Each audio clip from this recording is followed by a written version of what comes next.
하나님 말씀은 신약성경 히브리서 6장 1절, 2절 말씀입니다. 신약성경 357쪽입니다.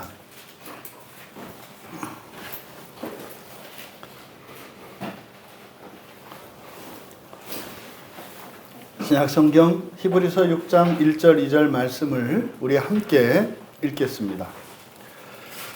그러므로 우리가 그리스도의 도의 초보를 버리고 죽은 행실을 회개함과 하나님께 대한 신앙과 세례들과 안수와 죽은 자의 부활과 영원한 심판에 관한 교훈의 털을 다시 닦지 말고 완전한 대로 나아갈지니라. 아멘. 잠시 기도합니다.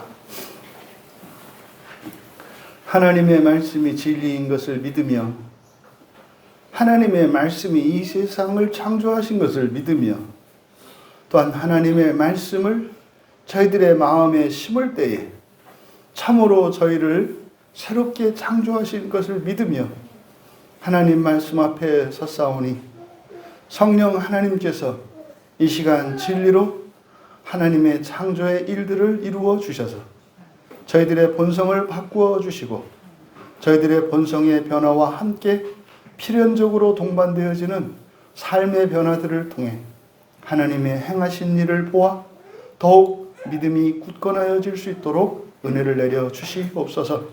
감사하며 예수님의 이름으로 기도하옵나이다. 거룩한 주일 예배에 참여하신 여러분 모두를 환영하며 축복합니다. 불편한 가운데 인터넷으로 참여하고 있는 우리 지체들에게도 동일한 은혜와 복이 임하기를 축복합니다. 설교의 제목은 올바른 신앙생활입니다. 많은 사람들이 예수를 믿고 교회에 출석하고 예배를 드리고 또 교회에서 가르치는 하나님의 말씀을 따라 일상생활에서 살고자 분투하고 노력을 합니다.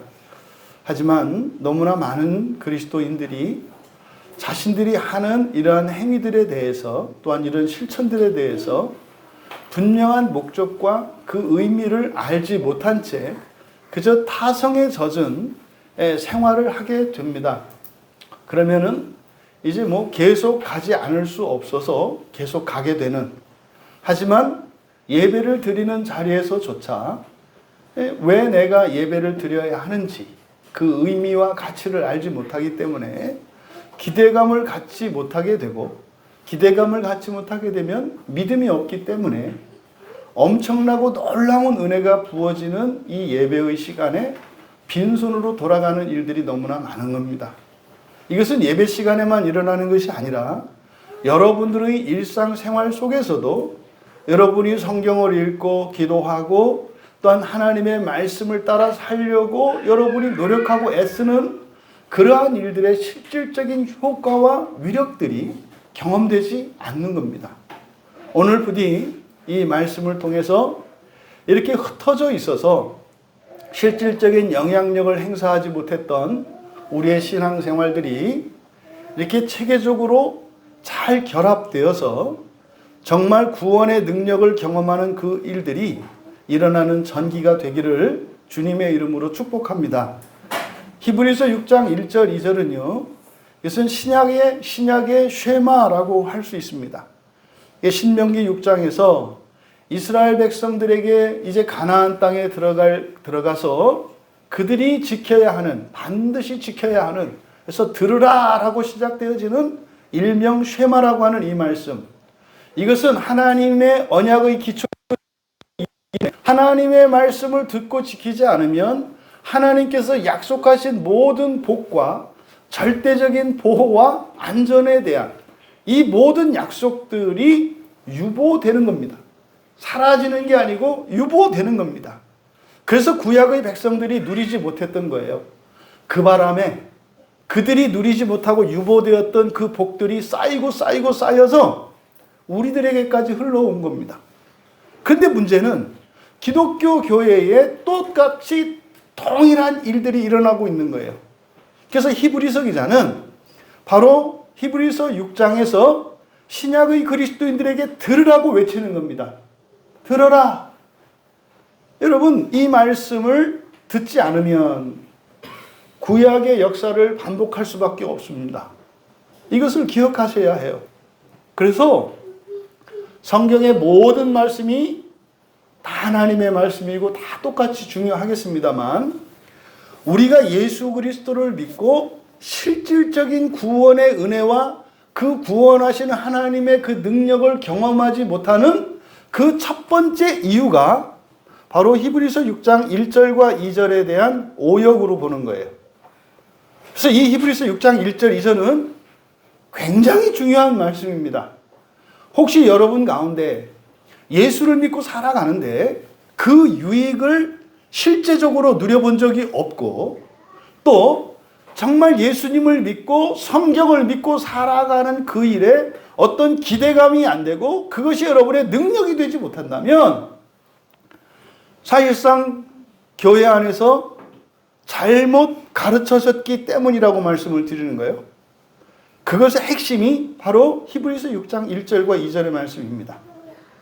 부디 오늘 사실 이 본문은 예전에도 이게 설교를 했던 본문인데 다시 한번 이 본문을 살펴보게 되었을 때 좀 더 제가 예전에 보았을 때 잘못 보았던 부분들을 발견하게 돼서 이것을 보완하고 수정해서 좀 더 온전한 말씀으로 여러분 모두에게 전해야 되겠다 하는 의무감이 들어서 누가복음 강해를 잠시 중단하고 이 말씀을 전하게 된 겁니다.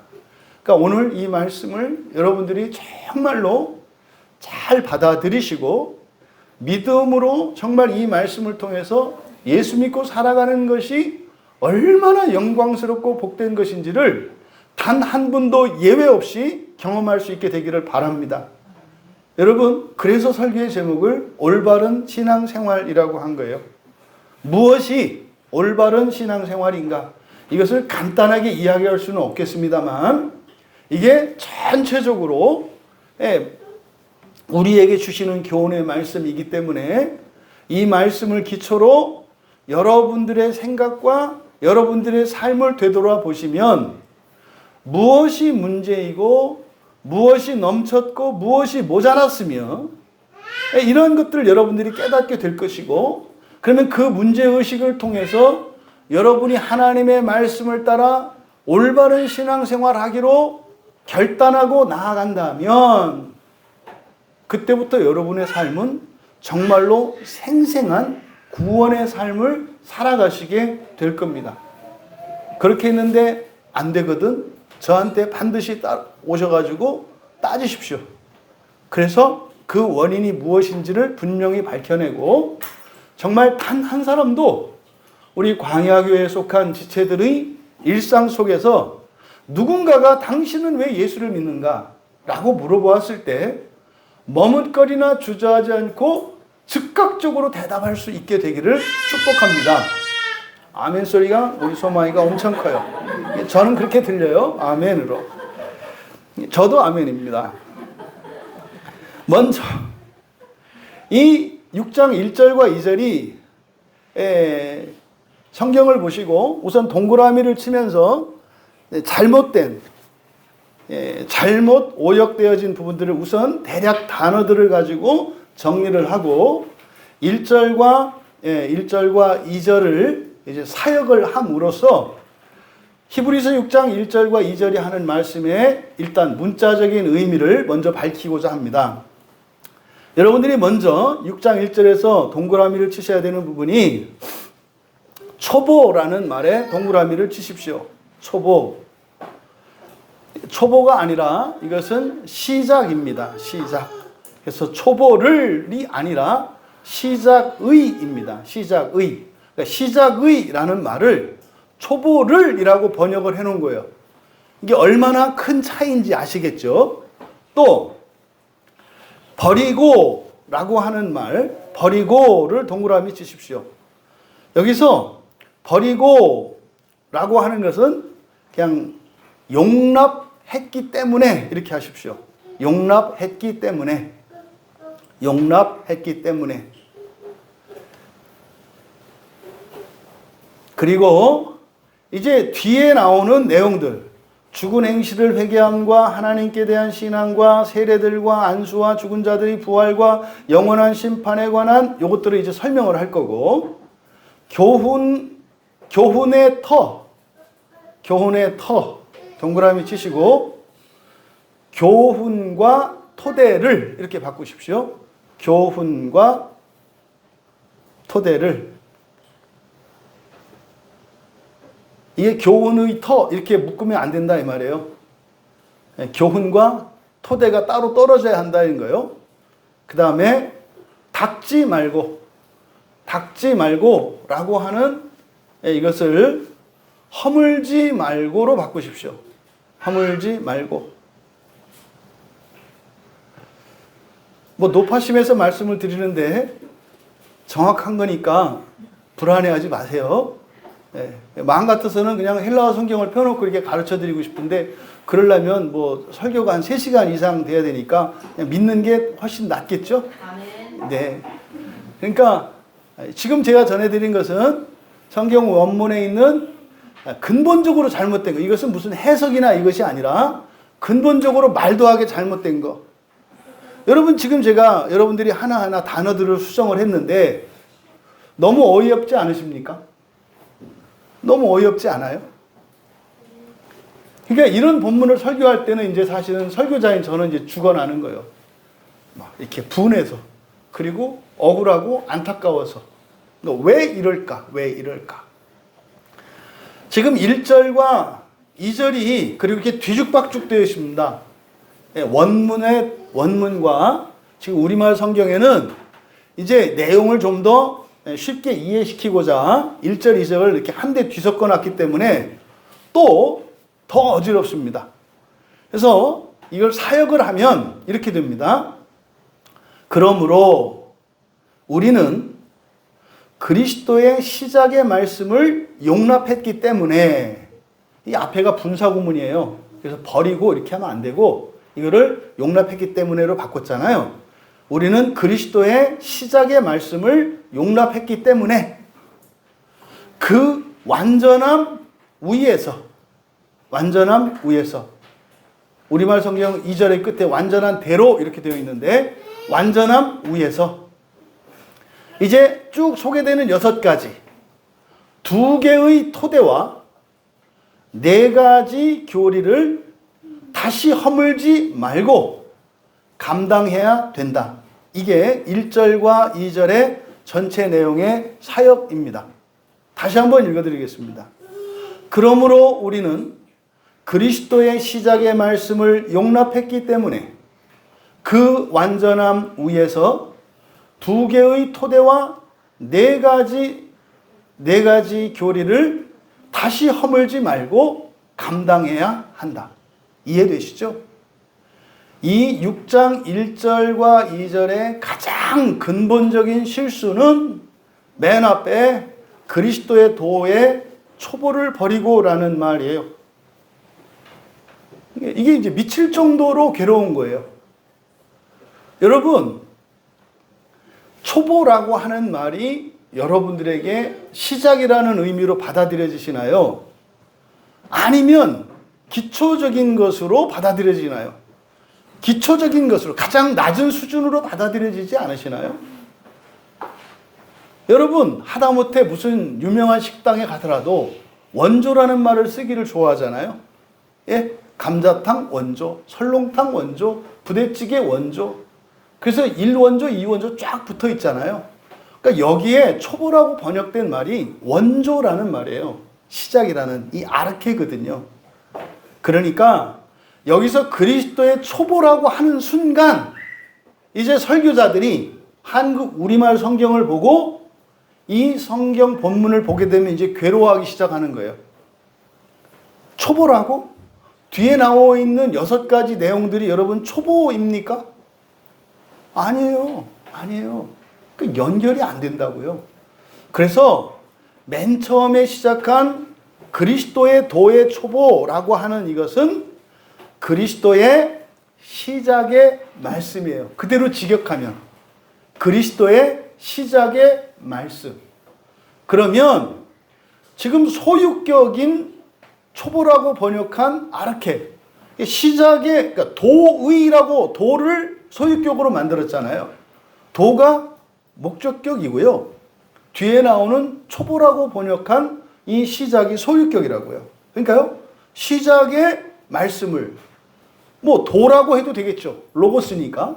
시작의 도를 이렇게 해도 돼요. 하지만 완전히 바꿔버렸죠. 수식관계가 바뀌었어요. 그러면은요, 완전히 왜곡된 거예요. 얼마나 교회 안에서 우리가 그런 얘기 많이 해요. 점 하나 획 하나도 바꾸면 안 된다.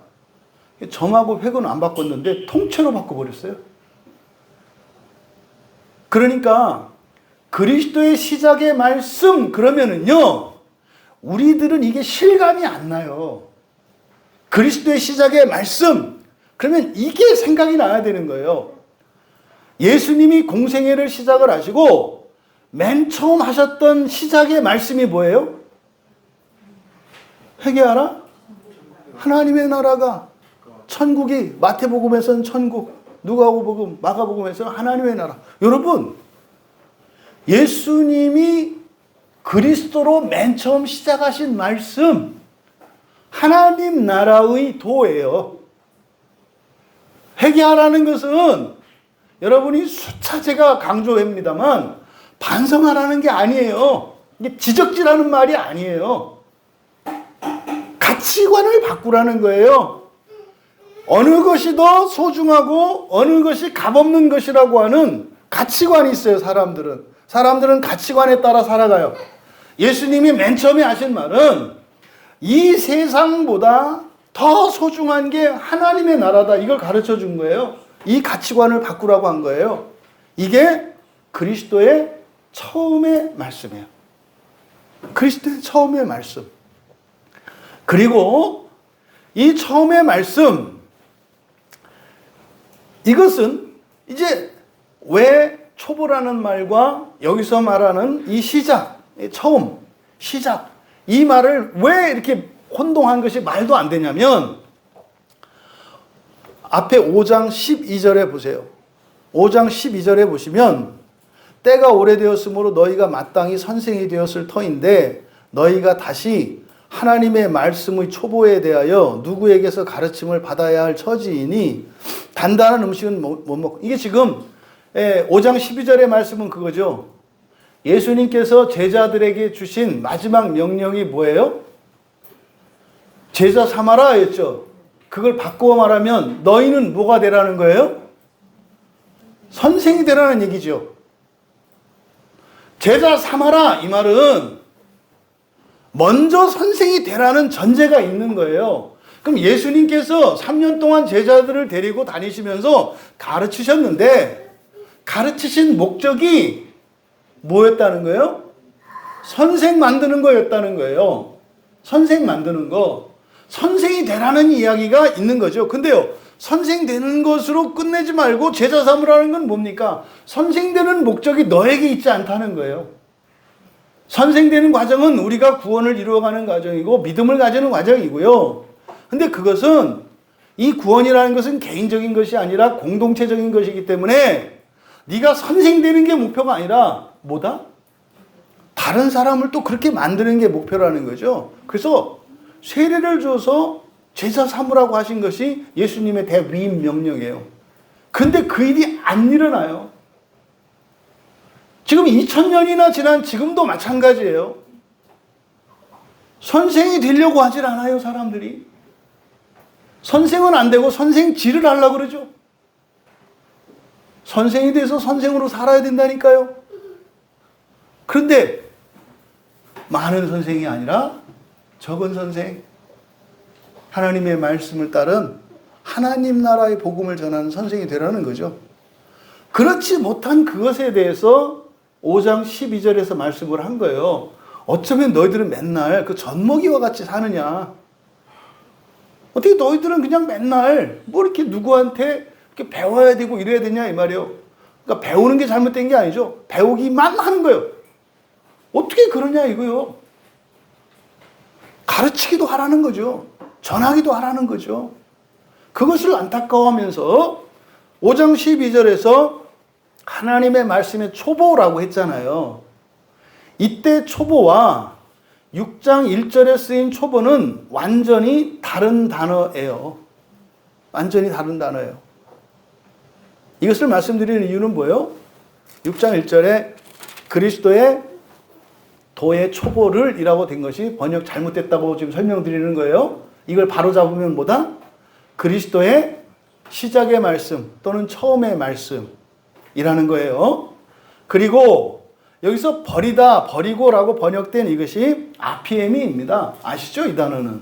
아피엠이라는 단어는 굉장히 중요한 단어예요. 이게 용서하다라고 번역되는 단어거든요.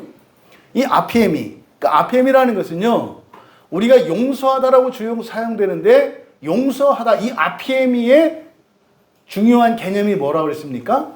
분리시키는 거라고 그랬죠. 어떤 사람이 악한 말을 했어요. 용서하라는 거는요, 그래도 괜찮다는 게 아니라 그랬죠.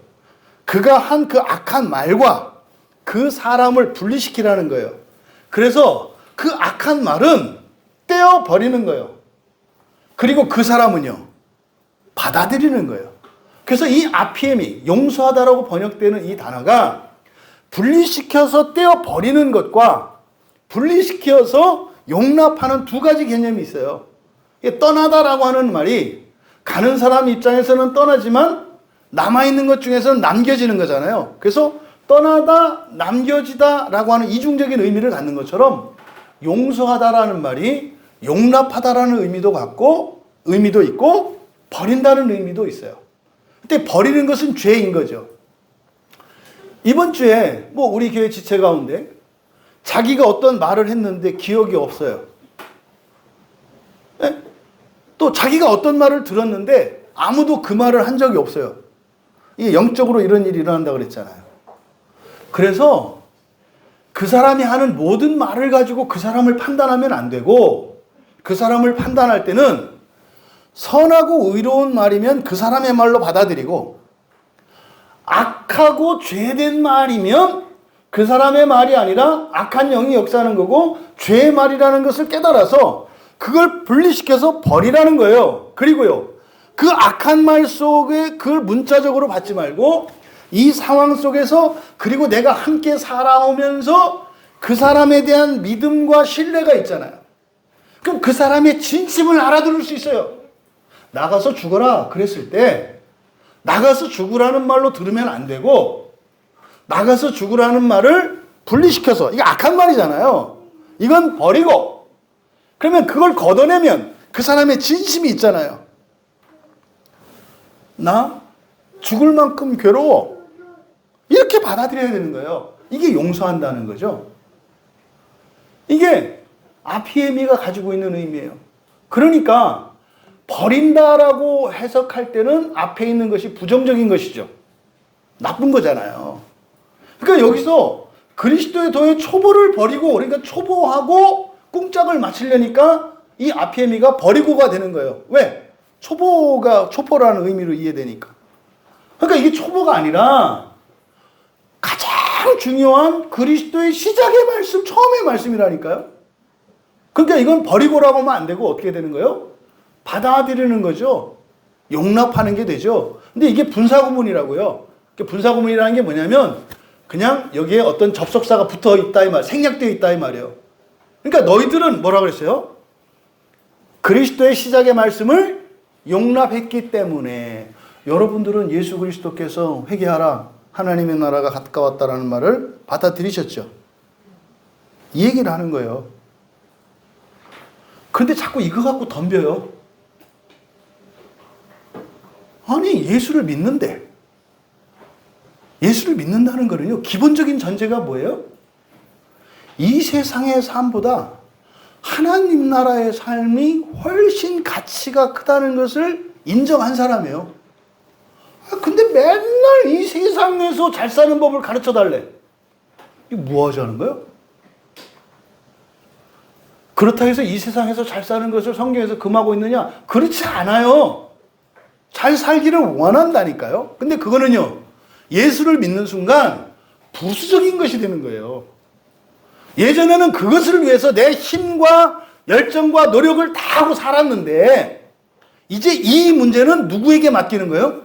하나님께 맡기는 거예요. 그래서 은혜로 사는 거예요. 이 세상은. 그러면 이 세상을 위해서 여러분이 산다 한들 보장이 안 되죠. 그리고 사람들이 타고난 능력이 달라요. 환경도 달라요. 어떤 사람은 열심히 해서 정말 이 세상의 최고가 될 수도 있지만 어떤 사람은 죽어도 해도 안 되는 사람이 있어요. 어떤 사람은 1시간에 해치울 일을 나는 10시간을 했는데도 완성되어 있어서 못 미쳐요. 자질이 있다는 말이에요. 이게 처창조의 특징이에요. 처창조는요, 원래 잘난 사람도 있고 못난 사람도 있는 거예요. 능력이 뛰어난 사람도 있고 능력이 없는 사람도 있고요. 원래 그런 거예요. 원래 외모도 좀 더 아름다운 사람이 있고 추한 사람이 있는 거예요. 이게 원래 그런 거예요. 이게 처창조의 질서예요. 이거는 받아들여야 해요. 그래서요, 그걸 극복하기 위해서 온갖 노력과 수단을 다하고 정 안 되면 불법을 저지르더라도 편법을 해서라도 살아가는 거 아니에요? 살아남아야 하니까. 이게 사람들의 인생에 살아가는 방식이에요. 근데 예수를 믿으면요, 차별이 없다니까요. 능력이 없는 사람이 능력이 더 있는 사람보다 더 큰 성과를 내고 더 영광스러운 삶을 살 수도 있는 거라니까요. 이게 예수를 믿는 거예요. 근데 이게 목적이 되면 안 된다고요. 이거는 그냥 하나님께 맡겨야 한다고요. 그래서 우리는 이 세상을 여러분들이 있는 힘을 다해서 산들 그렇게 대단하지 않아요. 죄송하지만. 여러분 중에 여러분이 이 세상에서 여러분이 최고 잘났다고 생각하는 분 없으시잖아요. 여러분이 이 세상 모든 걸 다 얻을 수 있다고 착각하는 분 없으시잖아요. 원래 그렇다니까요. 사람들이 여러분을 부러워하고 뭐 이렇게 한다 할지라도 별거 아니에요. 거기서 만족해서는 안 된다니까요. 또 그런 게 없다고 해서 낙심할 필요 없다니까요. 그래서 우리가 예수 믿은 거예요. 예수를 믿은 것은요, 내 안에 내재되어 있는 이렇게 천부적이고 그리고 후천적인 노력에 의해서 만들어진 이런 능력과 경력과 이 모든 것들을 가지고 살아도 그렇게 되지도 않아요, 이 세상은. 그런데 그것이 없어도 그런 모든 자격과 능력과 기준을 다 충족시키고 가지고 있다 하더라도 살 수 없는 인생을 살게 하는 것이 예수 믿는 거라니까요. 예수 믿으면 다 될까요? 네. 네. 예수 믿으면 공부 잘할 수 있을까요? 네. 예수 믿으면 부자 될 수 있을까요? 네. 근데 여기서 조건을 걸어요. 그럼 일단 그렇게 먼저 되게 해주세요. 그럼 내가 하나님의 나라를 위해서 살아갈게요. 사기치지 말라니까. 사기치는 게 나쁘다는 게 아니라 폭망한다 이 말이에요. 그렇게 되지 않아요.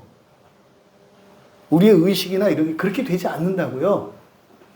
그때는 그랬는데 뭐 생각해보니까 그냥 뭐 저는 굳이 하나님의 나라까지는 아니고 그냥 이 세상에서 만족하며 살렵니다.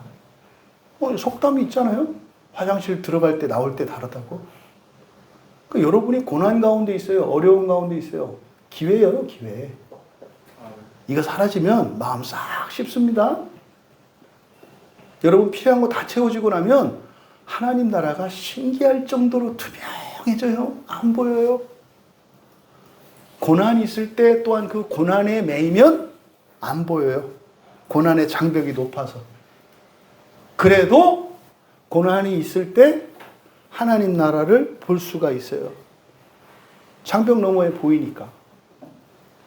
여러분, 예수님의 이 시작의 말씀, 그 처음의 말씀을 기억하세요. 그러니까 목사들이 설교할 때는요, 이걸 전제로 하는 거거든요. 그러니까 이미 이걸 용납한 거거든요. 용납해서. 다 용납하셨죠? 그래야 이 설교가 진행이 된다 이 말이에요. 이게. 용납 안 하셨다면 앞으로 그분의 인생에 많은 환난과 어려움이 있을 겁니다. 용납하시게 될 거다 이 말이에요. 그러니까 그거 겪지 마라. 응? 겪지 마라. 그냥 성경 말씀을 따라서 살아가라. 응? 그래서 초보가 아니라 이건 시작, 처음이라는 말이고, 그리고 이게 성경에서 태초라고도 번역되는 말이에요. 아르케가 기원, 태초, 원조, 근본 이런 뜻이거든요. 그리고 아피에미는 그래서 여기는 버리고가 아니라 어떻게 했다? 용납하고. 근데 분사구문이기 때문에라고 하는 접속사가 생략되어 있는 것으로 보아야 돼요. 제가 억지로 하는 거 아니에요. 그냥 기본적으로 중학교 한 2, 3학년 정도의 문법 실력만 있어도 아는 거예요. 그 때문에요, 때문에. 우리는 그리스도의 시작의 말씀을 용납했기 때문에 이게 전제예요, 전제. 이게 안 된 사람들은 그거 될 때까지 기다리세요. 많은 환란이 여러분들로 하여금 이 세상에 대한 소망을 버리게 할 거예요. 많은 배신과 절망이 안 되는구나라는 것을 깨닫게 될 거예요. 근데 하지 마라. 그냥 주변 사람들 보고 바꿔라. 때문에 어떻게? 2개의 토대와 4가지 교리를 허물지 말고 이렇게 번역을 했잖아요. 근데 여기서 먼저 우리말 성경에서 완전한 무에서 우리말 성경에는 2절의 끝에 완전한 대로 나아가라 이렇게 뒤로 가여 있어요. 이건 이제 어순이 다르기 때문에 이렇게 한 거죠. 근데 맨 뒤에 완전한 대로 나아가라. 그러니까 우리말 성경 2절에 교훈의 털을 다시 닦지 말고 완전한 대로 나아가라. 요게 원문의 1절에 있는 내용이에요. 그리고 2절은 그 앞에 있는 4가지. 요게 원문의 2절이에요. 그러면 원문을 따라서 완전한 대로 나아가라 이렇게 번역되어 있는데 이게 완전한 대로 나아가라가 아니라 완전함 위에서예요. 완전함 위에서 감당해라. 완전함 위에서 감당해라. 그러니까 이 완전함이라는 것은 무엇과 관련되어 있겠습니까? 예수님이 주신 그 시작의 말씀과 관계되어 있는 거예요. 이 세상은 다 불완전하고 상대적이에요. 크고 작고 높고 낮고 넓고 좁고 두껍고 얇고가 다 있어요. 그리고 인과율이 정확하게 적용되지 않아요.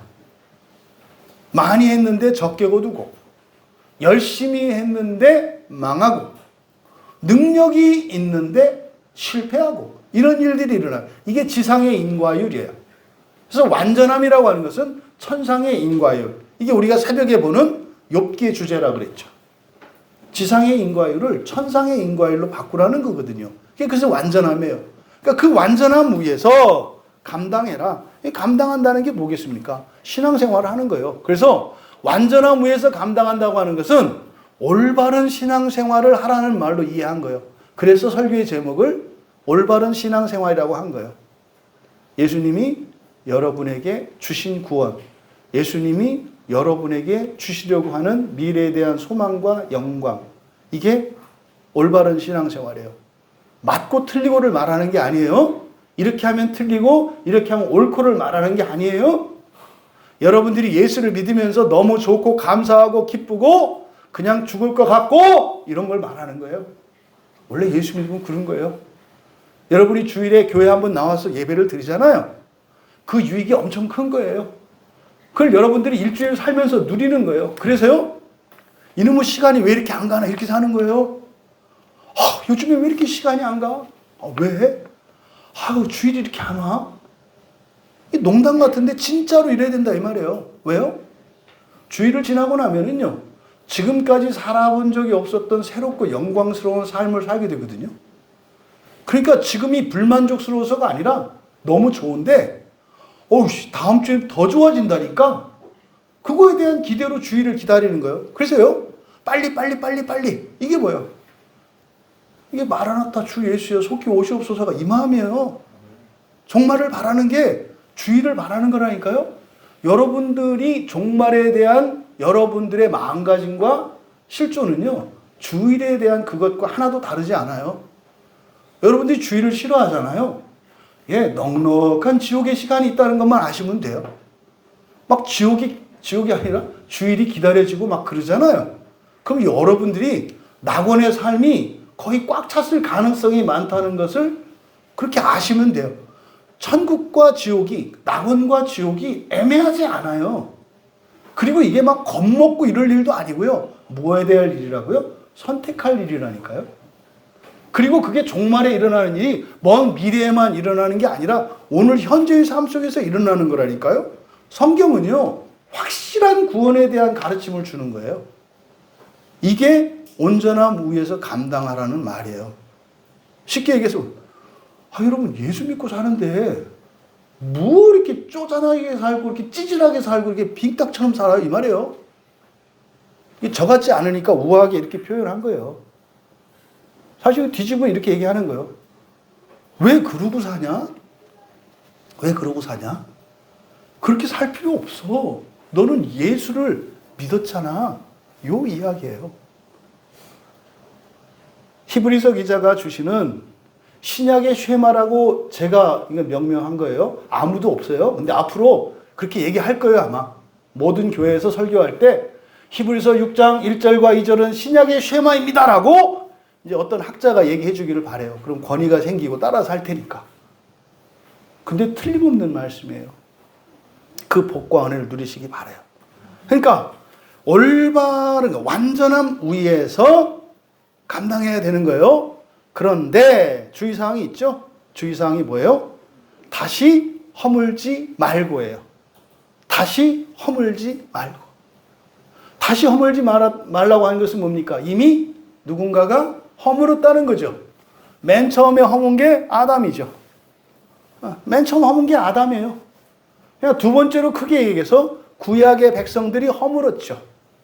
그리고 신약의 백성인 여러분들에게 다시 얘기를 하는 거예요. 사실은 이 설교를 하는 이 시점에서는 네 번째예요. 왜요? 네 번째, 다섯 번째네요. 초대교회에서 중세 때 한번 허물었죠. 그리고 나서 종교개혁이 있었죠. 또 허물고 있어요. 이 얘기를 하는 거예요. 다시 허물지 말고.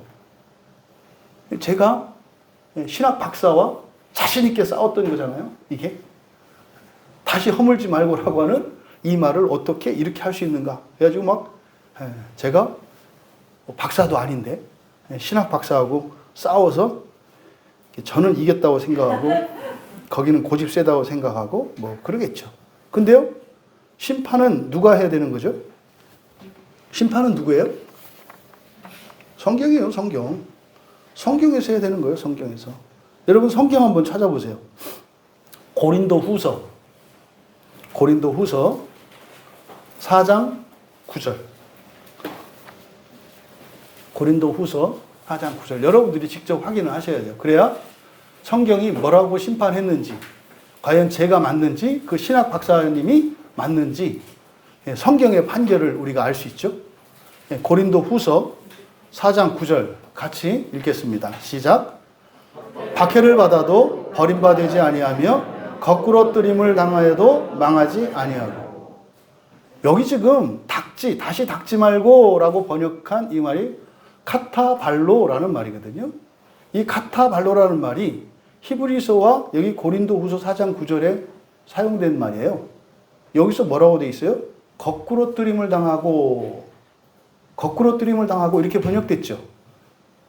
이 단어가 닦지 말고 닦다라고 번역된 거예요. 그러니까 이건 닦는 게 아니라 뭐라고요? 무너지는 거라고요. 허물어뜨리는 거라고요. 허무는 거. 고린도 후서 4장 9절에서는 이게 수동태니까 거꾸로뜨림을 당한다 이렇게 한 거고, 히브리서에서는 능동태니까 스스로 무너뜨리는 거죠. 그래서 허물지 말고라고 한 거예요. 허물지 말고. 근데 허물지 말아야 하는 게 뭐냐? 6가지를 말하는데 1절에서 2가지. 그게 뭐냐면 죽은 행실을 회개함, 그리고 하나님께 대한 신앙이라고 하는 2가지인데, 이 2가지는 토대예요. 토대. 허물지 말아야 하는 토대. 그래서 죽은 행실을 회개하는 것과 하나님께 대한 신앙은 우리의 신앙의 토대라는 거예요. 기초라는 거예요. 그러니까 이건 절대로 허물면 이게 기초가 무너지면 집이 무너지잖아요. 그 토대라고 이야기하는 거예요. 그리고 이제 2절에서 네 가지 우리말 성경에 따라서 세례들, 안수, 죽은 자의 부활, 영원한 심판. 요 네 가지는 교리예요. 교리. 그래서 제가 아까 교훈의 터 밑줄 치고 교훈과 기초를 이라고 바꾸라고 했잖아요. 그래서 이 기초는요. 이 기초, 토대죠. 이 토대는 1절에 있는 두 개에 붙어 있는 거예요. 그러니까 죽은 행실을 회개하는 토대. 그리고 두 번째로 하나님께 대한 신앙의 토대. 이렇게 되는 거예요. 그리고 2절은 허물지 말아야 하는 네 가지. 그게 교훈으로 번역되어 있는 디다케 교리입니다. 그러니까 네 개의 교리와 두 개의 토대를 허물지 말고 완전함 위에서 감당해야 된다. 이렇게 되는 거예요. 그러면 허물지 말아야 하는 목적어가 두 개. 그러니까 토대와 교리예요. 토대와 교리가 허물지 말아야 할 두 개의 목적어예요. 근데 그 두 개의 목적어, 토대와 교리에 부착되어 있는 게 토대는 두 개의 토대, 교리는 네 가지 토대다. 정리되시죠? 그럼 이제 허물지 말아야 되는 그 6가지를 두 개의 기초, 두 개의 토대와 네 개의 교리를 우리가 이제 설명을 해 드릴 겁니다. 첫 번째, 허물지 말아야 하는 것의 6가지 중 그 첫 번째, 그게 뭐냐? 죽은 행실을 회개함이라고 되어 있어요. 죽은 행실을 회개함.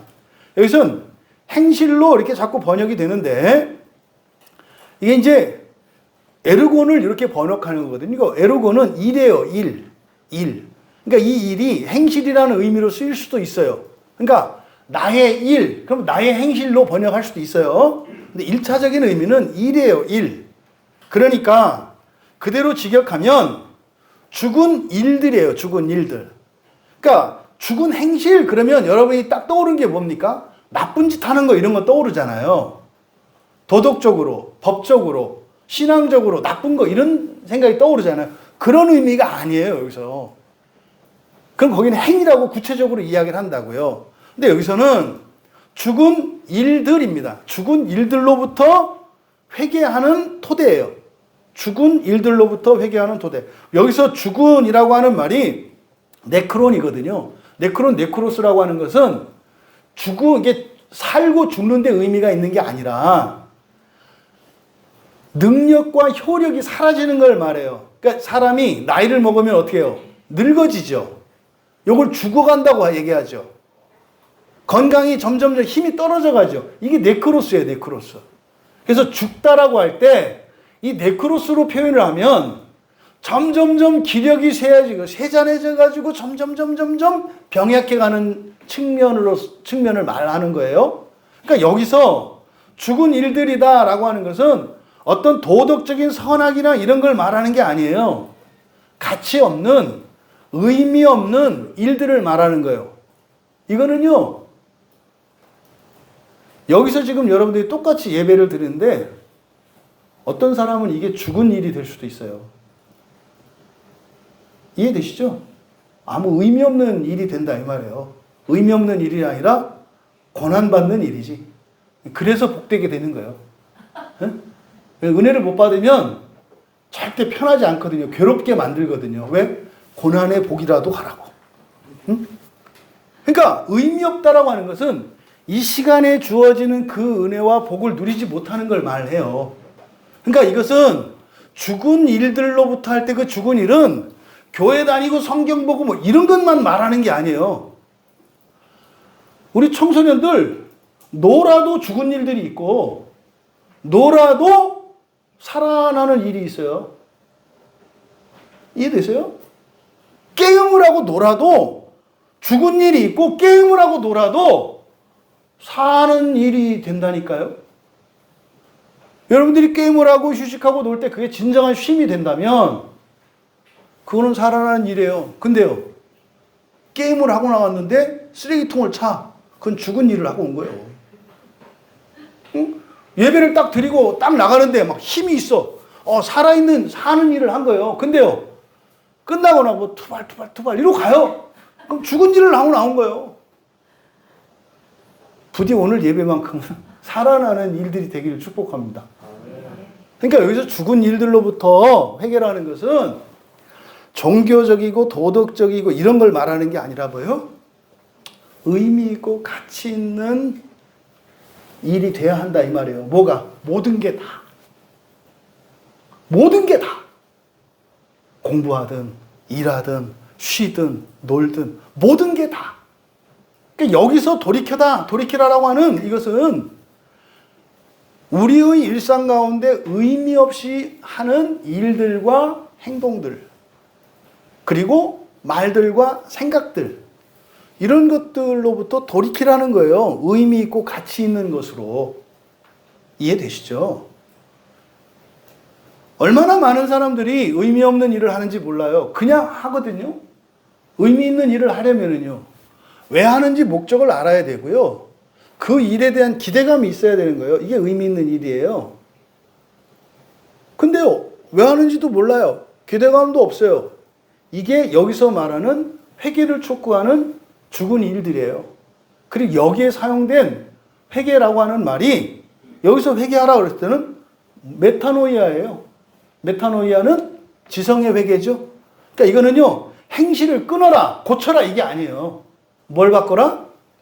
생각을 바꾸라는 거예요. 지성을 바꾸라는 거예요. 판단을 바꾸라는 거예요. 내가 이 일을 계속 해왔는데 이거는 의미 없는 일이야. 생각을 바꾸라고요. 하지 말라가 아니에요. 이 일은 어리석은 일이야. 내가 그동안 습관적으로 해왔지만 이건 잘못된 일이야. 손해되는 일이야. 가치의 변화를 말하는 거예요. 가치의 전도. 이게 우리 신앙의 올바른 신앙생활의 토대라고 얘기하는 거예요. 토대. 죽은 일들로부터 회개하는 토대를 허물지 마라.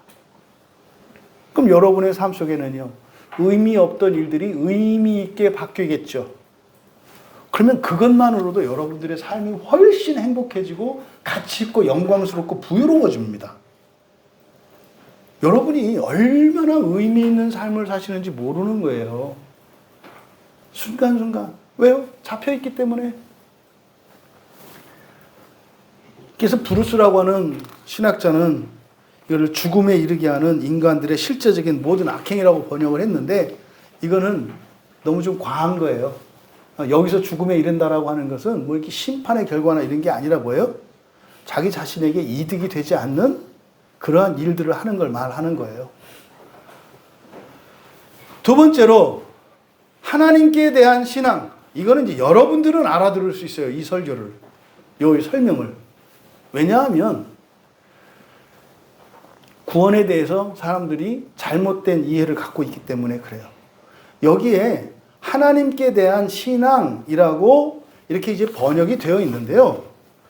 여기에 사용된 전치사가 에피, 온, 영어로 말하면 온, 우리말로 뭐뭐 위에 뭐 붙어 있는 이런 뜻이잖아요. 이게 뭐뭐에 대한이라는 의미로 해석할 수도 있어요. 우리말 성경에 하나님께 대한 신앙이라고 했는데 한번 여러분 스스로 물어보세요. 하나님께 대한 신앙이라는 게 무슨 말이에요? 하나님을 믿는 것도 아니고 하나님을 의지하는 것도 아니고 하나님께 대한 신앙이래요. 그러니까 조금 뭐 이렇게 교리도 공부하고 이런 사람들은 그거는 뭐 신론에 대한 이야기다. 그래서 하나님을 아는 지식이 으뜸이라고 하지 않았느냐. 그래서 하나님에 관한 지식을 말한다. 그렇게 하려면은요, 그 하나님은 우리의 예배의 대상이시고 천지를 창조하신 하나님이죠. 그럴 때 성경에서는요, 그 하나님이라고 해요. 그 하나님이라고 한다고요. 근데 여기는요, 관사가 없어요. 그러니까 하나님께 대한 신앙이 아니라 이때 하나님은 누구예요? 신이에요, 신. 신에 대한 신앙. 그러니까 이거는 창조주 하나님, 절대적인 그 하나님을 말하는 게 아니라 뭐에 대한 걸 말하는 거예요? 신에 대해서 말하는 거예요. 신에 대한. 그래서 신에 대한 신앙. 그러니까 벌써 이제 여러분 알아듣잖아요. 여기도 그렇게 있구나 이렇게 알아듣잖아요. 그러니까 하나님께 대한 신앙이라고 하는 이것은 하나님에 대한 믿음인데요. 이때 하나님에 대한 믿음이라는 게 무슨 말입니까?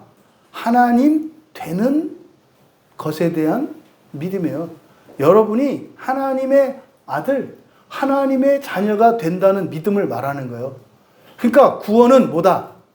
사람이 하나님의 자녀, 존재론적으로는 신이 되는 게 구원이다.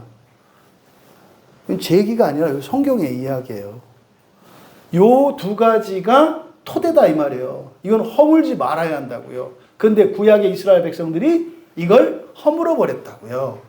신약의 초대교회, 중세교회 1000년 동안 이걸 허물어 버렸다고요.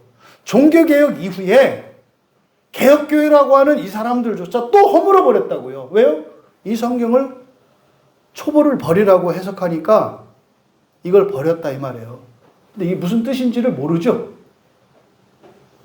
예수님께서 우리에게 주신 구원이 뭔지를 몰라요. 그러니까 냅다 교인들을 쪼잖아요, 그냥. 에? 공부하라고 그러고, 기도하라고 그러고, 또 뭐 그거 안 되니까 또 나가서 뭐 선행을 하라고, 뭘 봉사하라고 그러고, 막 하잖아요.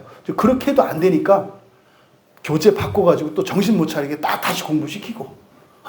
그럼 이제 그렇게 공부시키다 보면 사람들의 기억력도 떨어지고 이해력도 떨어질 때가 오니까 그때 되면 이제 성질 못 부리고 주눅 들게 되니까.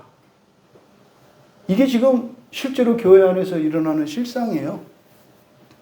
근데요, 성경은 그렇게 복잡하게 얘기하지 않아요.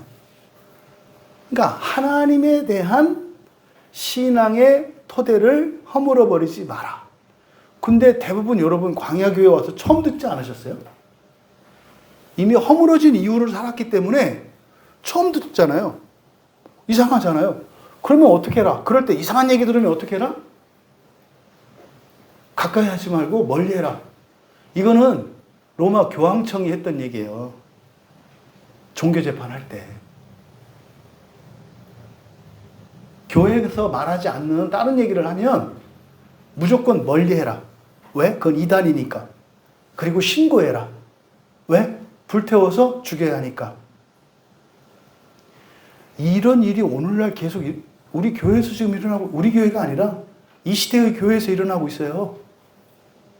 어떻게 성경의 해석을 하나로만 정해놓고 이 해석과 다르면 막이라고 얘기를 합니까?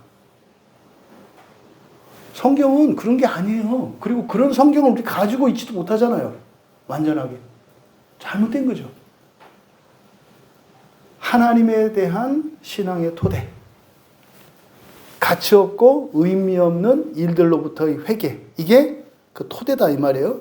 허물지 말라는 거예요. 여러분 이 두 가지는 절대 잊으시면 안 돼요. 무슨 일을 하시더라도 그 일을 의미 있는 일로 만드시고 가치 있는 일로 만드세요. 다 만들 수 있어요. 그러니까 의미 있는 일이 있고 의미 없는 일이 있는 게 아니에요. 여러분들이 만드시는 거예요. 여러분들이 의미 있는 일로 만드시고 여러분들이 의미 있는 것도 의미 없는 걸로 만들어버리는 거예요. 이 영광스러운 예배조차 의미 없는 걸로 만들어버리잖아요.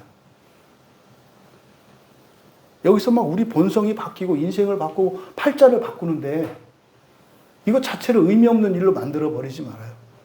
그러지 마세요. 이 얘기죠. 그리고 2절에서 이제 나머지 4가지를 이야기하는데 여기서 이제 목적어가 바뀌어요. 1절에 이 두 가지의 토대를, 그래서 이 토대가 목적어고요. 그 다음에 2절에서는 목적어가 바뀌어요. 그 목적어가 교훈이라고 번역되어 있는, 교리라고 하는 게 더 적절해요. 그래서 교리를. 그럼 이거는 허물지 말아야 하는 4가지 교리거든요. 그 첫 번째가 지금 우리말 성경에는 그냥 세례들, 안수, 죽은 자의 부활, 영원한 심판 이렇게 되어 있지만 그 뒤에 다 뭐가 붙어 있다고 생각하시면 돼요. 이거 의 교리라고 이해하시면 돼요. 전부 소유격들이에요, 이게. 세례들의, 안수들의, 죽은 자의 부활의, 영원한 심판의 이렇게 된 거예요. 왜? 하나의 목적어를 쓰기 때문에 반복을 피한 거예요. 이 네 가지의 수식을 받는 그 목적어는 뭐예요? 교리예요, 교리. 그럼 네 가지 교리. 허물지 말아야 되는데 허물어서 망해버렸고 구원의 능력과 영광을 누리지 못했던 여러분이 예수를 믿었는데 예수를 믿고 구원을 받았는데 현재의 삶 속에서 예수님이 도와주시고 예수님이 여러분의 능력으로 할 수 없는 일들을 해주시는 이 놀라운 은혜의 경험들을 할 수 있었는데 할 수 없었던 이유. 이 네 가지를 허물어 버렸기 때문이라고 말하는 거예요. 그러면 여러분들이 허물었던 이것을 다시 세우면 그 일이 반드시 일어나요. 그 일은 뭐예요? 복음서에 나와 있는 예수님이 하신 일들이에요. 여러분의 눈이 멀었다면 눈이 띄어질 거고요. 여러분의 귀가 먹었다면 귀가 열릴 거예요. 여러분이 중풍병에 걸렸다면 일어날 거고요. 여러분이 문둥병에 걸려서 감각이 없는 자가 되었다면 새살이 돋아서 아기살과 같이 민감한 살이 될 거예요. 여러분이 망해서 가난하게 되었다면은요, 하나님께서 재물을 주셔서 부를 일으켜 주실 거예요. 중요한 것은 이걸 목적으로 삼으면 안 된다 그랬어요. 이런 일들이 일어날 거다 이 말이에요. 중요한 것은 처음에 그리스도의 그 시작의 말씀을 잊으시면 안 돼요. 그 위에서 가는 게 전제라고 그랬어요. 그리고 허물지 않는 거예요. 그럼 이 네 가지 허물지 말아야 되는데 허물어버린 교리들이 뭐냐? 첫 번째, 세례들의 교리. 여기서 사실은 세례라는 말은 없는 말이에요. 후대에 생겨진 말이에요. 세례라는 것은 물을 뿌린다는 뜻이거든요. 이거는 예수님도 몰랐고 요한도 몰랐고 베드로도 몰랐고 다 몰랐어요. 세례란 말이 무슨 말인지. 이 세례는 사실은 구약의 정결규례에서 나오는 거예요. 이렇게 물 뿌리는 거, 피를 뿌리는 거. 이게 세례거든요. 피 뿌리는 거. 근데 이건 세례가 아니고 뭐다? 침례라 그랬죠. 담그는 거라 그랬죠. 담그는 거예요. 담그는 거. 물 속으로 완전히 담그는 거. 그게 지금 왜 이 말이 안 바뀌는지 몰라요. 이 물에 담근다고 하는 말을 뿌린다는 말로 바꾸니까 자꾸 헷갈린단 말이에요. 못 알아들어요. 침례는 그냥 담그는 거예요. 예수 그리스도의 이름 속으로 침례되는 거거든요. 그러니까요, 예수 그리스도 몸속으로 들어가는 거예요. 성령 속으로 들어가는 거예요, 침례가. 목사가 물 뿌리는 게 이게 침례가 아니라. 그러니까 이해가 안 돼요. 왜 세례를 받았는데 예수님과 한 몸이 돼? 아니, 내가 예수님 속으로 들어갔으니까 한 몸이지. 어떻게 그게 가능하냐고? 그러니까 하나님이지. 세례는 그런 게 아니에요. 여러분이 지금 예수님 안에 있거든요? 여러분 마음대로 살잖아요? 그럼 여러분이 예수님을 사람이라고 생각했을 때 여러분이 예수님 몸에 있는 암덩어리요. 자기 마음대로 사는 거 암세포 아니요. 아니면 혈관을 타고 흐르는 유리조각 같은 거예요. 여러분 마음대로 사는 게 그런 거라니까요. 왜요? 예수 안으로 침례되었기 때문에, 안으로 들어갔기 때문에. 그러면 아직은 우리가 이질적이에요. 근데 예수님이 수술을 해서 째가지고 꺼내지 않는다니까요, 우리를. 이거를 고치셔요. 이게 성령이 하시는 일이라고요. 근데요, 일방적으로 확 녹이거나 이렇게 하지 않아요. 어떻게 해요? 인격적으로 도움을 청해서 질적으로 변화시킨다고요. 제가 병 중에 굉장히 관심이 있고 영적인 병으로 여기는 게 암이라는 병이에요. 진짜로 암세포는요, 병도 아닌 것이 병이고 병인 것이 병도 아니에요, 사실은. 왜냐면 암세포는요, 나거든요, 나. 외부에서 들어온 뭐가 아니에요. 내 안에 있는 내 세포인데요. 내 세포 가운데 누구냐면 무지막지하게 욕심이 많은 놈이에요. 저밖에 모르는 놈. 무한증식을 해요, 이 암세포라는 놈이. 내 몸 안에 있는 욕망이죠. 절제되지 않는 욕망. 진짜로 우리가 지금 우리 교회에서 세 분의 그 암 환자를 놓고 기도하고 있잖아요. 진짜 이런 암세포가 녹아지는 일들을 좀 보고 싶어요. 근데 전 개인적으로 저희 가정에서 그걸 경험했거든요. 아시죠? 무슨 얘기하는지. 제 아내에게서 일어난 일을 말하는 거예요. 일어나요, 정말로, 여러분. 이걸 방법론으로 들으시면 안 돼요. 이런 생생한 성령의 역사가 나타났으면 좋겠다. 응? 그러면 침례들의 교리. 그러니까 침례들의 교리라고 하는 것이 무슨 의미일까? 그러면 여러분, 성경에, 신약 성경에 이게 침례가 두 종류의 침례가 나오죠. 두 종류의 침례. 그렇죠? 요한이 주었던 물속으로 담그는 침례. 예수님도 그거 받으셨죠. 요한에게 가서. 예수님도 똑같이 물속으로 이렇게 침례 되셨잖아요. 침례 받으셨잖아요. 근데 그때 요한이 뭐라 그래요? 나중에 이제 제자들에게 내 뒤에 오는 이에게서는 침례를 받는데 나는 물로 너희들을 침례하지만, 다시 말해 너희를 물속으로 담그지만 내 뒤에 오시는 이 그리스도는 어디로 담그신다 그래요? 불과 성령으로 담그신다 그래요. 불과 성령으로. 불과 성령으로 담근다는 말이 무슨 말인지 아시겠죠? 여기서 불이 의미하는 바는 지옥이고요. 지옥으로 담근다는 얘기예요. 그런데요, 지옥에 꼭 가는 건 아니에요. 성령 속으로 들어가면 돼요. 그러니까 불과 성령으로인데 동시에 뭐 지옥에도 담갔다가 불에다 담근다는 의미가 아니라 지옥과 성령으로 침례를 하신다는 거예요. 그러니까 이게 우리가 이제 성경 말씀을 쭉 보면 알 수 있어요. 목적은 성령 안으로 침례되는 건데, 성령 안으로 침례된다라고 하는 것은 완전한 연합을 말해요. 이게 베드로 사도가 얘기하는 신의 성품에 참여하는 걸 말하거든요. 우리의 본성이 변하는 걸 말하거든요. 근데요, 안 하겠대. 안 하겠대. 그러면요, 하나님이 강권적으로 바꾸시는 방법이 뭐예요? 불 속으로 침례하는 거예요. 이 불 속으로 침례하는 게 뭐예요? 지옥 가는 거예요. 여러분, 하나님 나라의 소망을 갖고 있지 않고 완전한 하나님 자녀, 신 되는 것을 목표로 삼지 않는 여러분들을 앞길에는 불 속으로 들어가는 침례가 예비되어 있습니다. 이건 제 얘기가 아니라 세례 요한의 이야기예요. 세례 요한이 그렇게 이야기를 했잖아요. 그 뭐 말도 안 되게 뭐 불 이상하게 명확하다니까요. 그러니까 여기서 그 침례들의 교리라고 했을 때 이것이 의미하는 바를 아시겠죠? 그러니까 오늘날 우리가 세례를 받잖아요. 형식적으로. 그렇지? 세례라는 형식으로 받잖아요. 근데 그때 받을 때 물속으로 침례되는 것, 요한이 했던 이것은 자기 죽음을 의미합니다. 죄 씻음과 자기 죽음을 의미해요. 죄와 함께 죽는 것을 의미해요. 물속으로 들어가는 것은. 그리고 예수 그리스도 안으로 우리가 침례를 받잖아요. 이거를 구체적으로 요한은 불과 성령으로 침례된다고 얘기를 했어요. 그럼 예수 그리스도 안으로 침례되는 것은 그리스도와 연합하는 것을 말해요. 그러니까 이 세례의식의 중요한 의미는 뭡니까? 옛사람은 죽고 예수 그리스도와 함께 사는 것을 말해요. 사람은 죽고 신성이 사는 걸 말해요. 이해되시죠? 이것이 세례들의 교리라고 하는 말의 의미입니다.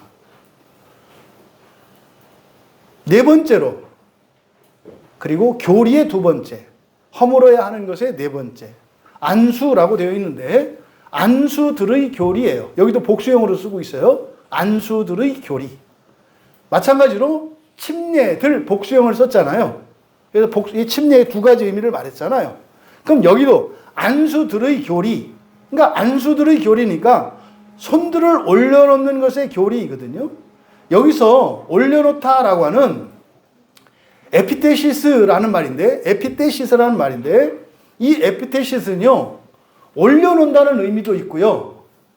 머리에다가 폭탄을 올려놓으면은 그게 뭐 한 거예요? 공격한 거죠. 그래서 올려놓다라고 하는 이 에피테시스가 가지고 있는 의미가 무엇을 올려놓는다는 의미도 있습니다만 공격한다는 의미도 있어요. 내 머리에다가 관을 올려놓는 일은 좋은 거죠. 근데 내 머리에다가 폭탄을 올려놓는 일은 나를 죽이는 일이죠. 이런 이중적인 의미가 있어요. 그래서요, 손을 얻는 일은 두 가지 의미가 있다고 그랬죠. 죄를 전가시키는 의미가 있고요. 또 하나는 이것이 사명을 위임하는 의미가 있어요. 근데 사명을 위임할 때는 성령이 임해요. 은사가 임해요. 그래서 아무한테나 머리를 들이밀지 마라 그랬죠. 아무한테나 머리 밀었다가 실제로 옛날에 기도원이나 이런 데 갔다가 잘못된 사람들이 적지 않아요. 거기 가서 귀신을 받아갖고 와. 네? 그 악한 사람들한테 가가지고 어리 드밀고 뭐 좀 해달라. 그래가지고 온갖 귀신들과 죄들을 다 떠안고 와. 자기가 뭐 저 흠없는 어린 양인가? 여러분들은 그냥 사명을 받으시고 성령을 받으시고 은사를 받으시고 축복을 받으셔야죠. 그래서요, 이 안수들의 교리라고 하는 이것을 통해서 우리가 알 수 있는 게 뭐예요? 첫 번째가 죄의 전가예요. 이거 시작이 된 게 출애굽기 29장 10절에 나옵니다. 구약의 모든 제사법에서 사람들이 하나님의 백성들이 죄를 용서받는 방식이 뭐예요? 죄를 제물에게 전가시키는 거죠. 그때 동물의 머리 위에 안수를 해요. 제물들에게. 이때 제물들에게 그 안수하는 의미는 어떤 의미예요? 이 헌제자, 제사를 드리는 사람의 모든 죄를 뽑아서 얘한테 옮기는 거예요. 마치 수혈하는 것처럼. 이게 안수의 첫 번째 의미예요. 두 번째가 위임하는 거라 그랬죠. 그러니까 신명기 34장 9절에 그리고 디모데전서 4장 14절에 위임하는 것에 대한 이야기가 나와요. 신명기 34장 9절은 모세가 여호수아에게 이제는 이스라엘의 지도자로서 임명을 위임을 해주는 거예요. 위임을 해주는 거예요. 또 디모데에게 바울이 이게 이야기를 합니다. 네가 안수받을 때, 장로들에게 안수받을 때 그거는 뭐예요? 목사로서 안수를 받는 거예요. 교인들을 목양하는. 그래서 사명을 위임받는 거죠. 여호수아도 사명을 위임받는 거죠. 신약의 목사들도 이제 우리들이 안수를 받아요. 그 사명을 위임받는 거죠. 그때 안수한다고요. 이때 안수는 그럼 안수하는 사람들이 죄를 다 쏟아붓는 건가요? 그게 아니라 뭐다? 사명을 받는 거다. 그러면 사명을 받을 때, 사명을 받는 안수를 받을 때 어떤 일이 일어나는가? 성령이 부어져요. 그래서 신명기 34장 9절에서 여호수아에게 이 모세가 안수를 했을 때 그에게 지혜의 영이 충만했다 그래요. 그래서 성령은요, 사명과 함께 와요. 사명과 함께. 은혜는 항상 사명과 함께 온다 그랬죠. 그래서 사명을 위임하는 이 안수에는 성령 부음이 나타나요. 또 사도행전 8장 18절에 보면 마술사 시몬이요, 그 사도들이 안수를 받을 때 그때 성령 받는 걸 봤다 그래요. 그래서 돈 주고 살라 그래요. 나도 해주세요. 뭐 이렇게 한단 말이에요. 네? 얼마 드려야 돼요? 제가 뭐든지 아끼지 않을게요. 예수님이 밭에 감추인 보아의 비유에서 그 얘기를 했잖아요. 그거를 알면 다 팔아서 살라고 한다고. 마술사 시몬도 그렇게 성령 받는 게 좋은 줄 알고 돈 내고 그걸 살라고 했으니까 시몬이 구원 받았겠어요? 안 받았겠어요? 받았겠네요. 그렇잖아요. 자기 재산을 걸어서 여러분이 그 성령을 받으려고 돈 낼 용이 있어요? 그 부분에 있어서는 이단이라고 막 그 찍어버린 시몬이 여러분보다 나은 거잖아요. 시몬은 그걸 사모했다니까요. 근데 시몬이 몰랐던 것은 뭐예요? 그냥 성령의 능력만을 바랐기 때문에. 성령의 능력은 왜 있어요? 사명을 위해서 있는 거기 때문에. 그럼 이제 훗날 뭐 아는 거죠 뭐. 나중에 그걸 깨달았겠죠 시몬이.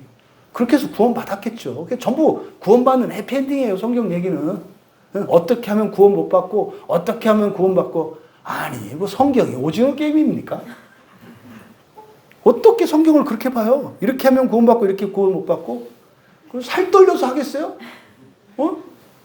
심지어 사도인 유다조차도 막판에 탈락되는, 이게 딱 오징어 게임 아니에요? 그러니까 오징어 게임이 우리에게 이 시대에 주는 계시, 성경을 이렇게 보지 마라.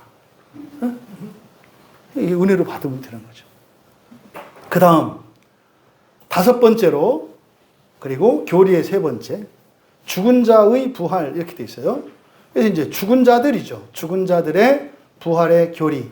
여기서 부활, 이 아나스타시스라고 하는 말을 오해하면 안 된다. 제가 한번 여쭤볼게요. 여러분, 부활이 뭐예요? 예, 이렇게 나와야 되는 거예요. 부활은 죽었다 살아나는 게 부활 아니에요. 죽었다 살아나는 것은 부활의 한 과정이죠. 어떤 사람? 죽었던 사람이 부활하는 첫 번째 과정이 죽었다 살아나는 거예요. 부활의 과정. 근데 죽었다 살아나는 일은 부활하는 사람만, 즉시 부활하는 사람만 살아나는 게 아니라 부활하지 못하는 사람도 살아나서 지옥에 들어갔다 와야 되는 경우가 있어요. 그러니까 죽은 사람이 살아나는 것을 부활이라고 생각하면 큰 오산이다. 이게 지금 심각하게 왜곡되고 있는 기독교의 구원교리예요. 그러니까요, 절대 부활 안 하려고 용쓰고 살잖아요. 그럼 내가 죽었는데 다시 부활하면 너하고 또 산다고? 그러니까 부활이 복이 아니라 뭐예요? 저주도 이런 저주가 없는 거예요. 그러니까 부활 얘기를 못 하잖아요. 권사님, 부활하실 겁니다. 됐거든요. 뭐 이러고. 이거 부활을 잘못 아니까. 또 부모들한테 부활하실 거요? 됐어요. 제발 끝내주세요. 뭐 이런 거 아니에요? 부활은 그게 아니라 뭐다? 사람이 하나님 되는 거다. 사람이 신이 되는 거다. 왜 이렇게 자신 있게 얘기한다? 예수님의 말씀이니까. 제발 이걸 갖고 누가 시비를 좀 걸었으면 좋겠어요. 근데 얼마 전에 어떤 박사과정 하고 있는 목사님하고 이야기를 했는데, 그 목사님 그 얘기를 해요.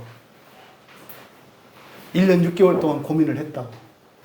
그래서 제가 처음으로, 그러니까 우리나라 이렇게 장로교에서 개혁신학을 한다는, 그리고 박사과정을 뭐 이렇게 공부하는 중에 처음으로 그런 대답을 얻었어요. 저도 그것 때문에 굉장히 고민을 했고, 목사님 말씀이 맞는데 고민하고 있는 중이라는 거예요. 그것으로 제가 위로를 받았어요. 아, 아는 사람은 아는구나. 근데요, 그 교회가 사람이 좀 있거든요. 그러니까요, 빠질까봐 겁나는 거예요. 사실 우리 많지 않으니까 별로 전 겁이 없어. 있으면 겁이 생기는 거거든요. 근데 되게 기뻤죠. 그러면서 나중에 또 만나서 얘기를 했으면 좋겠다고 얘기를 하는 거예요.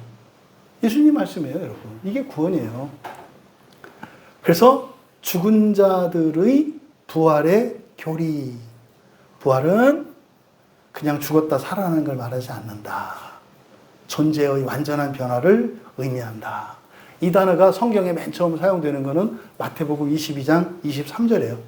마태복음 22장 23절에 이게 처음 사용돼요. 그리고 마가복음 12장, 누가복음 20장에서 예수님께서 부활에 대해서 설명하거든요. 예수님이 부활에 대해서 정확하게 설명해 주셨어요. 그 핵심이 뭐예요? 불멸이에요. 불멸. 부활은 불멸의 존재가 되는 거예요. 천사도 불멸의 존재는 아니에요. 그런데 우리가 부활을 하면 불멸의 존재가 돼요. 불멸의 존재. 이게 부활이에요. 이게. 예수님이 공관복음에서 공통적으로 가르쳐 주신 거예요. 그래서 기독교 복음의 핵심이 부활입니다.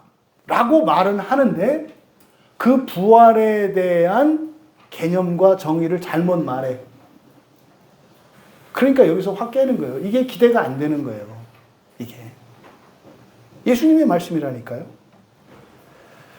그러면 왜 죽은 자들이라고 했을까? 물론 뭐 많은 사람들이 죽었으니까 그렇겠습니다만 여기서는 산자나 뭐 죽은 자 모두를 말합니다만 그래서는 구약의 성도와 신약의 성도들을 말할 수 있고요.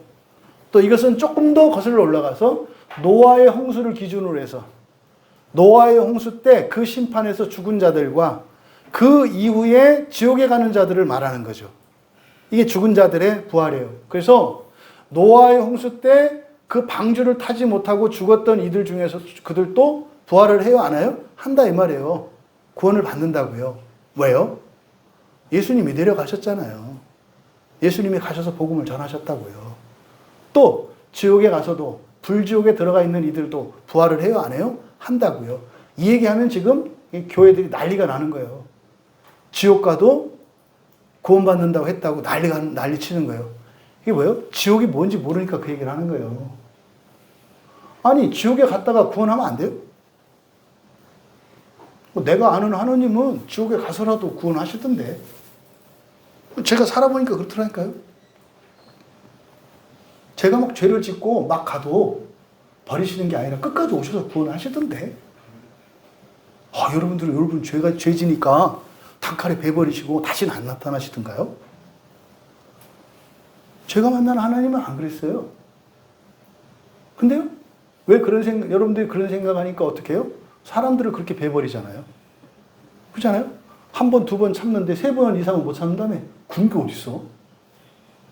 그 세 번은 누가 정했어? 삼위일체 3은 하나님의 숫자니까 알기는 어떻게 이렇게 잘하는지. 적용을 이상하게 해. 주님이 그러셨어요? 끝까지 참으라 그랬지? 왜 3세번이에요? 3세번이. 그 얘기는 뭐예요? 나도 3번만 참아주세요라는 얘기인데 그래도 되겠어요? 여러분? 하나님 3번만 참아주시면 돼요? 꿈 깨세요.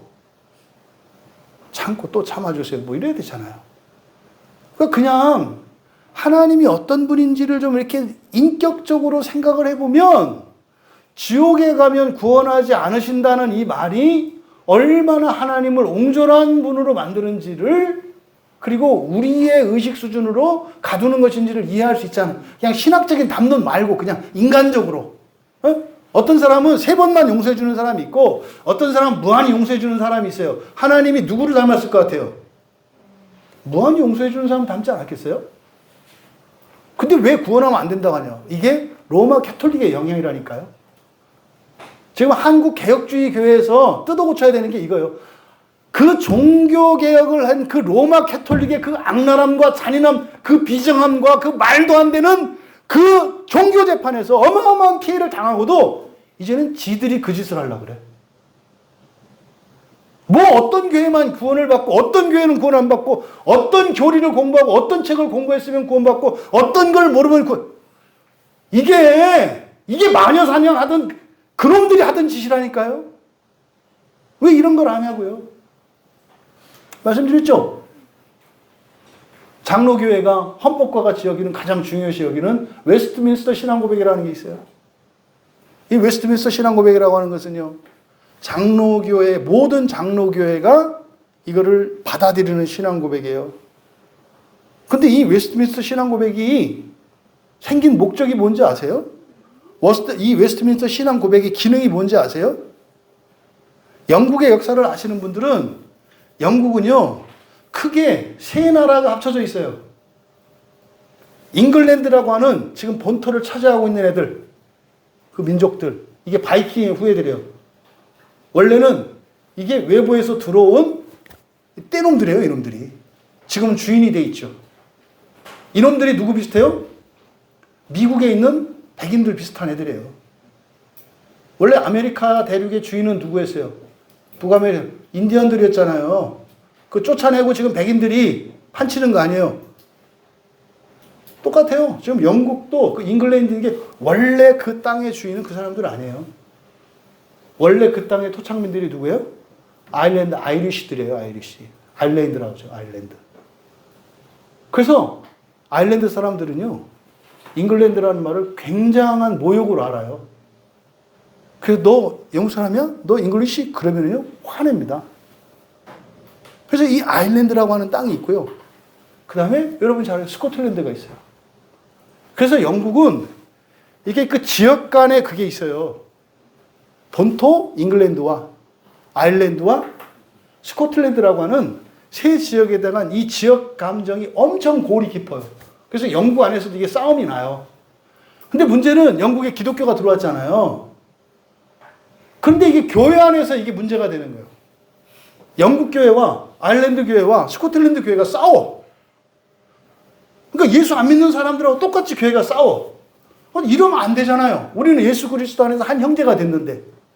그래서 신학자들이 이러면 안 된다. 우리들은 다른 사람들과 다르지 않느냐. 예수를 믿는 사람들 이러면 되냐. 우리가 연합해야 된다. 그래서 모여가지고 합의를 본 게 웨스트민스터 신앙고백이에요. 이게.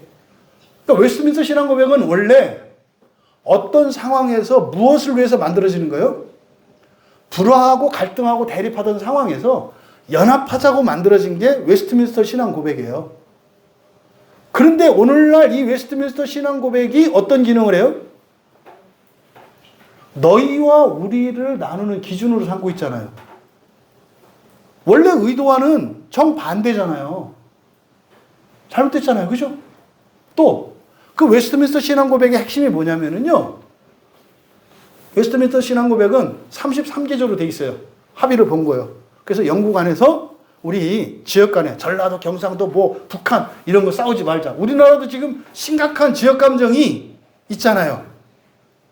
이게 아시나요? 여러분, 이 정치인 놈의 새끼들이 속아가지고 여러분들 완전히 사기당하고 있는 거? 지역 감정 없어졌어요, 지금은. 지역 감정 없어졌어요. 지금은요, 이데올로기 해가지고 싹 바꿔버렸어요. 눈치 못 채고 계시죠? 이게 마귀들이 하는 짓이라니까요? 그러니까 영국에서 그런 일이 있었어요. 그래가지고 통합시키려고 이걸 만든 거라니까요? 근데 어느 날 이걸 가지고 갈라요. 장로교 안에서도 갈르고, 이거를 따르냐, 안 따르냐, 또 뭐 이걸 안 따르면 아니다. 원래 뜻이 아니잖아요. 성경이 그렇죠. 성경은 원래 하늘과 땅을 합하기 위해서 우리에게 주신 거죠. 근데 성경 갖고 갈라요. 이런 거 아니라니까, 여러분. 그리고 이 웨스트민스터 신앙고백의 핵심이 뭐냐? 33개조로 합의를 보았지만 이 안에서도 논쟁이 일어날 수 있죠. 그렇잖아요. 성경 말고는 진리가 아니거든요. 그래서 그 대전제가 뭐냐? 우리들 사이에 논쟁이 일어나거나 이견이 일어났을 때 오직 유일한 기준은 뭐다? 그렇지. 이게 웨스트민스터 신앙고백의 핵심은 오직 성경이에요. 성경의 절대권이. 근데 지금 어떻게 하는 줄 아세요? 웨스트민스터 신앙고백 가지고 성경을 쳐요. 이게요, 소름 끼치는 일이고요. 너무나 웃기는 일이에요. 어떻게 기본을 모르냐 이 말이죠.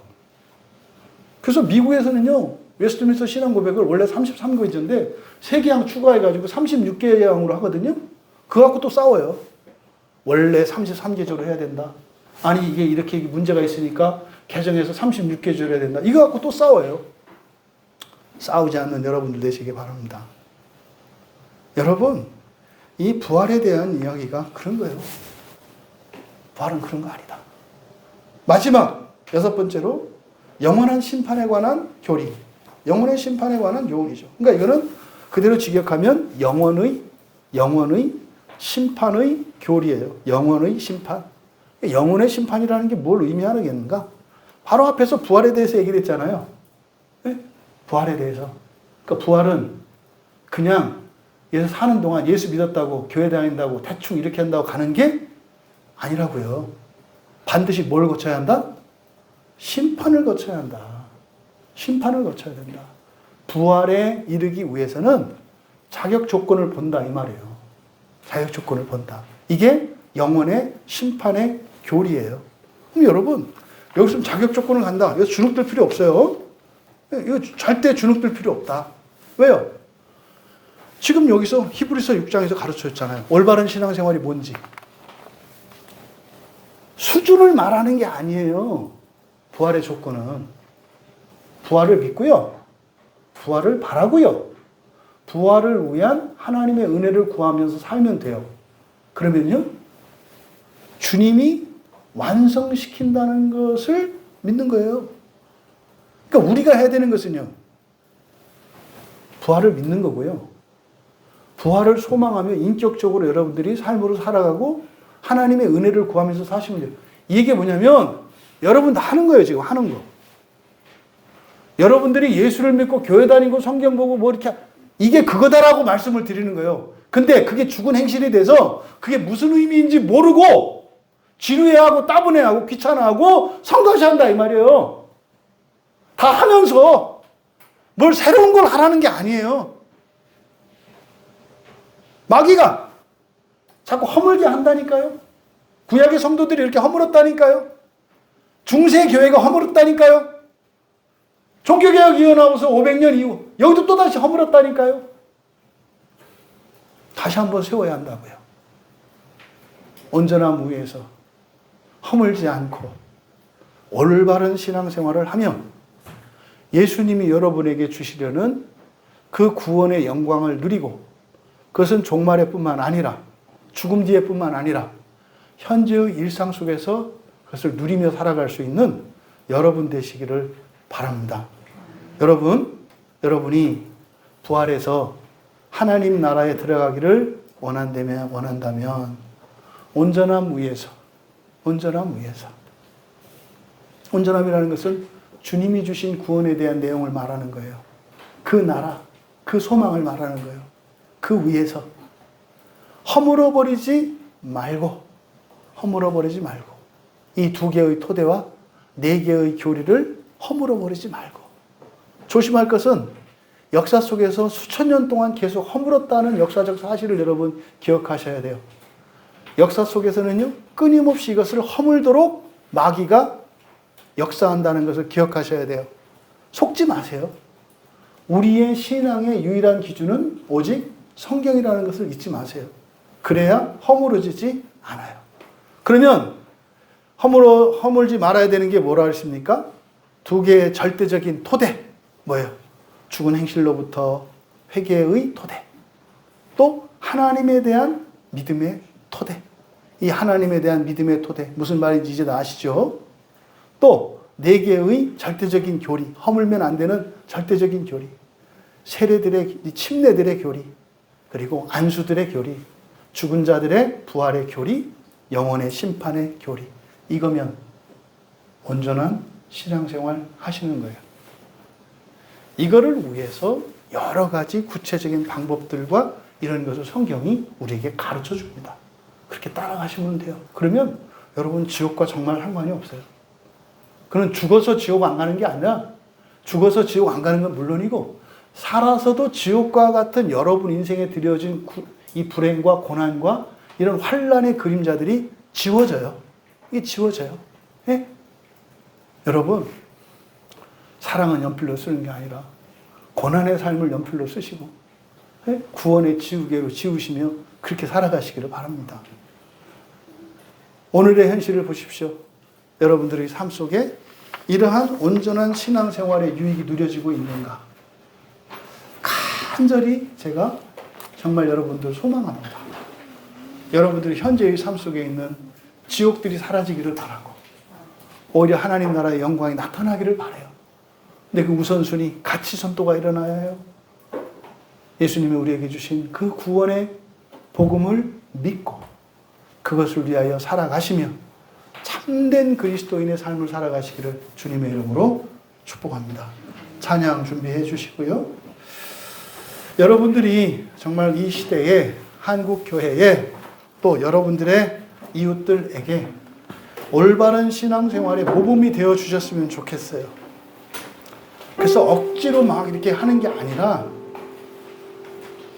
정말 예수님을 통해서만 누릴 수 있는 그런 인생, 그것을 여러분이 살아가는 것을 보고, 그게 빛이잖아요. 세상의 빛이라는 게 그거예요. 잘 먹고 잘 사는 것만 그거 아니죠. 힘들고 가난하고 괴로운 상태에서도 여러분들이 그 구원의 길을 묵묵히 갈 때, 심지어 여러분보다 더 부유롭다고 생각하는 사람조차도 오히려 여러분 앞에서는 왠지 위축되고 왠지 이렇게 기가 죽는 기분 나쁜 일들이 일어나기를 바라는 거예요. 하지만 그것이 우리의 교만이 아니라 우리의 따뜻함으로 그들에게 전해져서 예수 그리스도와 함께 살아가는, 부활의 영광을 위해 살아가는 그 거룩한 사명에 쓰임받기를 주님의 이름으로 축원합니다. 우리는 약해요. 하지만 하나님은 강해요. 여러분, 약한 나로 살기를 원하십니까? 강한 하나님으로 살기를 원하십니까? 여러분 안에 약한 나도 있고 강한 나도 있어요. 부디 여러분 안에 주신 성령과 함께 강한 하나님으로 살아가기를 소망하며 우리 함께 찬양합니다.